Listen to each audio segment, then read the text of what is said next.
Ikhtiar itu kewajiban, rezeki itu kejutan. Hanya Allah yang merubah segalanya. Akhiratnya kejar, dunianya jangan lupa. Kalau rizkinya mau cepet datang,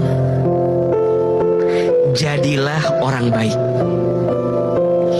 Karena rizki hanya akan hinggap bersama dengan orang baik.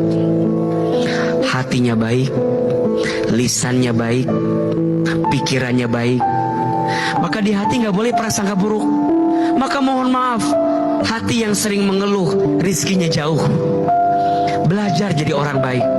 Karena Allah hanya akan menitipkan rezeki pada orang baik.